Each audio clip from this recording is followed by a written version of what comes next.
Assalamualaikum warahmatullahi wabarakatuh. Sahabat motivator Benua dimanapun pian berada, sabarataan.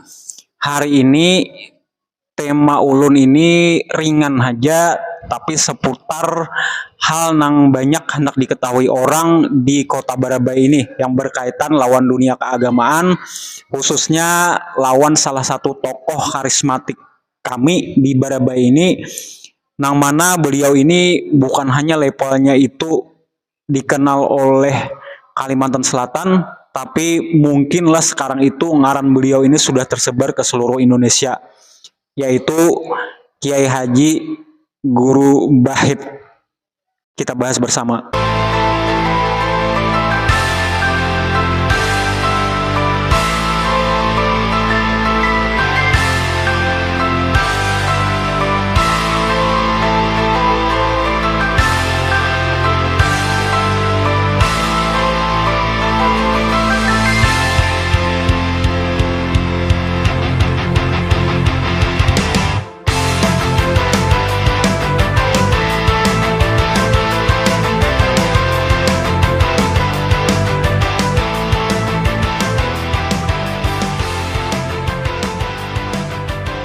Nah, dalam kesempatan ini ulun tentunya kada berkisah tentang biografi Sidin dulu lah, mungkin itu kita bahas karena di dalam kesempatan yang lain.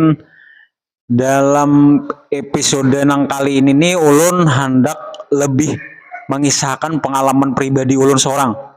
Nah, pengalaman pribadi ulun seorang bersentuhan lawan dunia pesantren Nurul Muhibin yang diasuh oleh ayahanda Guru Bahit tadi, lawan apa-apa nang ulun ketahui, kesan nang ulun tangkap dari kegiatan di pesantren tersebut atau di pengajiannya Guru Bahit, dan juga kesan ulun lawan ayahanda Kiai Haji Guru Bahit ini seorang lah. Ini yang hendak ulun paparkan hari ini. Nah, pertama dulu ulun kenal lawan tarikatnya beliau atau pengajian atau majelis yang beliau pimpin itu yang tiap malam Selasa itu sekitar tahun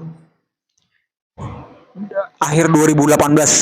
Nah, akhir 2018 berarti sampai wahini itu udah 2019 2020 5 tahun lebih. Nah, jadi udah 5 tahun lebih, dan ulun dalam setiap kegiatan itu berusaha untuk konsisten lah hadir, kecuali memang aral melintang itu kita kada kawatulak dan mengusahakan hadir setiap malam Selasa. Nah, tentunya banyak kesan yang ulun dapatkan di situ, ada hikmah banyak yang kita dapatkan, walaupun secara pribadi kita kada berinteraksi langsung lawan Sidin, cuma luar biasa kesan yang ulun dapatkan.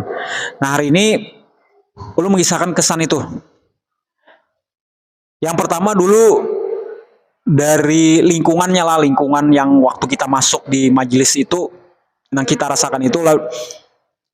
Sebelum masuk ke apa yang dibahas atau kontennya di dalam situ, tapi ini lebih ke lingkungannya. Nah, lingkungan di situ tuh kalau kita datang malam Selasa, yang pasti manusianya liwar banyaknya. Nah, ada ribuan manusia di situ berkumpul dan seragam berataan. Seragamnya itu putih. Putih bersih karena menurut ayahanda Guru Bahit, putih itu adalah warna yang disukai oleh Rasulullah, lawan itu menyimbolkan kebersihan. Nah, lawan juga di situ bisa dikenali kan ketika malam Selasa itu bila ada jamaah mungkin bersama-sama atau 6 perorangan berangkat bilanya warna putih, berarti jamaahnya ayahanda Guru Bahit. Nah, itu yang mungkin dari sisi visualnya tuh tampilannya yang kita lihat, lawan di mukanya itu kayaknya lah banyak banget orang berjualan, apa ngarannya, kayak menghidupkan pedagang-pedagang di sekitar situ. Nah, simbiosis mutualisme itu, nah ada saling menguntungkan.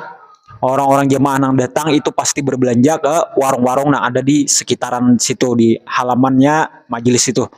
Dan luar biasa suasananya, suasana rasa guyup, rasa kekeluargaan, rasa kita itu bersaudara satu sama lain, lawan saling bantu gitu. Kita melihat di sana suasana kekeluargaannya luar biasa ketika misalnya orang menyurungi banyu, ini saling membantu lah. Itu kerasa benar gitu. Dan itu khas Kalimantan Selatan, dan mungkin itu dibentuk oleh perilaku Islami.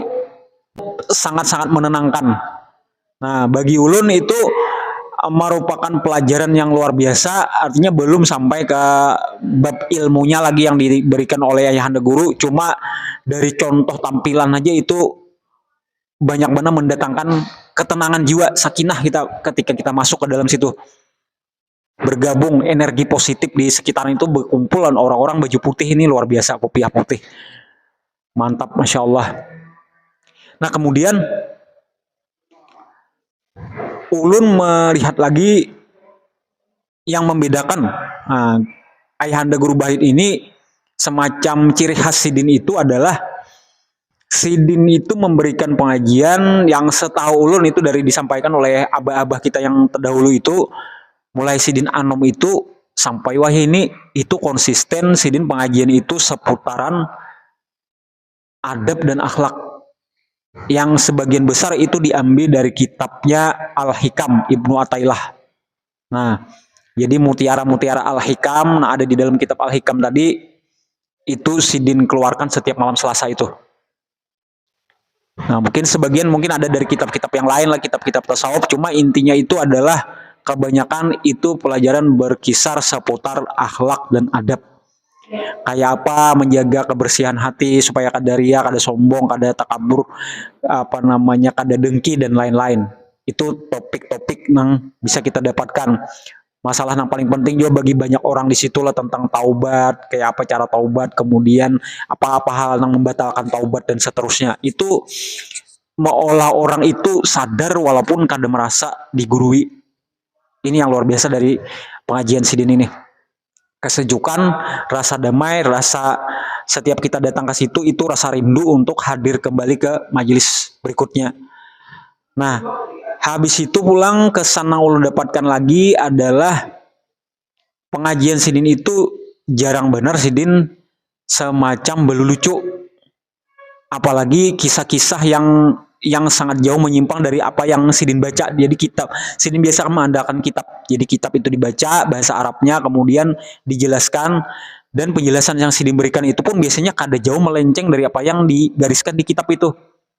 Nah, dan hebatnya tapinya kalaunya sekali-sekali Sidin ada pang berlucu lah, cuma berlucu itu dengan kalimat-kalimat nang pendek, kada jauh benar menyimpang daripada apa yang Sidin sampaikan di kitab itu. Nah, kada jauh dan kada lawas, artinya cuma sekilas saja, dan biasanya orang tertawa kecil, habis itu Sidin kembali lagi ke kitab biasanya.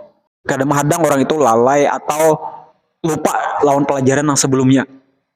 Nah, ini menurut ulun luar biasa juga, karena banyak orang beranggapan bahwa untuk mempertahankan jamaah itu ujar ustadznya ini harus lucu, untuk mempertahankan jamaah supaya tetap kada mengantuk dan lain sebagainya harus banyak kisah, harus banyak nang mengundang orang supaya tertawaan.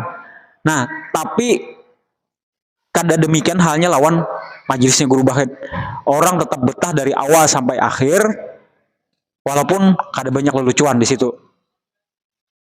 Nah, ini menandakan Sidin ini sangat berhati-hati lawan apa yang disampaikan.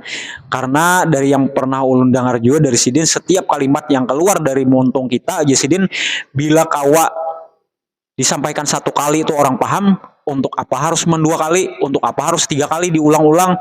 Jadi nang inti dari poin Sidin ini adalah seringkas mungkin, sesimpel mungkin, dan sejelas mungkin. Walaupun menggunakan sedikit kalimat, artinya benar-benar kalimat yang dikeluarkan tuh efektif oleh montong kita, karena setiap kalimat yang kita utarakan itu ada pertanggungjawabannya di akhirat kelak. Nah, itu yang ulun tangkap dari Sidin ini. Nah, kemudian di pelajaran beliau itu nang rutin juga menjadi daya tarik dari majelis ini, yaitu dibacanya zikir atau ratib dari Faqih Al-Muqaddam. Nah, dimana di Kalsel ini mungkin kada terlalu banyak lah yang menggunakan Faqih Al-Muqaddam sebagai wirid mingguan. Nah, di sini dirutinkan, nang mana Faqih Muqaddam ini sebagaimana dijelaskan di sejarah itu adalah semacam kayak penghulunya dari bubuan wali-wali nih. Jadi menurut ayahanda Guru Bahit itulah, yang ulun ingat itu, di dunia ini banyak wali, Tapi keistimewaan dari Pakih Mukaddam ini nang kada dimiliki oleh wali-wali yang lain itu adalah Sidin ini memiliki banyak banget keturunan. Nah kebetulan Sidin berasal dari Tarim, dari kota Tarim di Yaman lah. Itu banyak banget mencetak bubuhan wali-wali berikutnya, bubuhan habaib-habaib berikutnya nang menyebarkan dakwah Rasulullah itu diterima ke seluruh dunia. Jadi kita Yasidin kenal lawan Abdul Qadir Jailani atau pernah mendengar atau pernah belajar tentang Abdul Qadir Jailani. Itu wali luar biasa, penghulunya para wali juga, wali kutub orang mengatakan. Tapi beliau kada memiliki banyak keturunan yang tersebar ke seluruh dunia. Nah, tapi Al-Pakih Mukaddam ini basic. Nah, itulah salah satu alasan kenapa Pakih Mukaddam itu begitu diistimewakan, karena beliau menaungi banyak wali-wali dan habaib-habaib di seluruh dunia yang terkenal lawan kesantunannya dan akhlakul karimahnya. Nah, kemudian salah satu kesan yang ulun dapatkan juga dari Ayahanda Guru Bahid ini adalah Sidin ini semacam ikonnya kota Barabai untuk didatangi oleh para tokoh. Jadi seakan-akan hubungan tokoh-tokoh nasional itulah yang datang ke Barabai, nasional ataupun yang tingkat daerah lah, tokoh nih datang ke Barabai itu kurang abdal kalau kada sungkem atau kada sowan lawan Sidin dulu. Jadi semacam orang tuh secara adab itu kayak masih kurang bilanya kada berkunjung kepada beliau. Nah, jadi Sidin ini semacam ikonnya kota kami dan ayahnya dari orang-orang Barabai. Nah, jadi luar biasa banyak tokoh-tokoh yang sudah berkunjung, bahkan artis sekalipun itu semacam wajib untuk salaman lawan Sidin dulu, mencium tangan Sidin. Nah, bahkan yang kemarin itu Ustadz Abdul Samad itu dengan akrabnya bercengkrama lawan Sidin juga datang ke pondok pesantren Nurul Muhibin. Nah, jadi itu kehormatan gasan warga Barabai, gasan kita di Hulu Sungai Tengah, karena berisi tokoh panutan yang kayak Sidin ini. Nah, kemudian ulun melihat inilah sampai sekarang itu yang setahu ulun untuk kita, bahkan mungkin di Kalimantan, belum ada tokoh sekaliber Sidin ini yang hidup di zaman wahid ini, yang karismanya sebesar Sidin ini untuk saat inilah. Nah, kita berharap kayaknya di masa akan datang akan muncul tokoh-tokoh pengganti, karena likuli zaman itu ada tokohnya. Setiap zaman itu dia memiliki tokoh tersendiri. Nah, sampai sekarang kita kada melihat, karena ini karisma Sidin ini luar biasa besar. Mampu menggerakkan orang dan jadi contoh teladan, jadi contoh panutan. Itu kesan yang ulun dapatkan dari Ayahanda Guru Bahid, dari pesantren Nurul Muhibin, dan juga dari lingkungan sekitar lawan majelis taklimnya. Mudah-mudahan ini menginspirasi kita tergerak hati untuk berdakwah, untuk menikmati siraman rohaninya, dan menjadi pejuang di jalan Allah. Mudah-mudahan ada manfaatnya. Wassalamualaikum warahmatullahi wabarakatuh.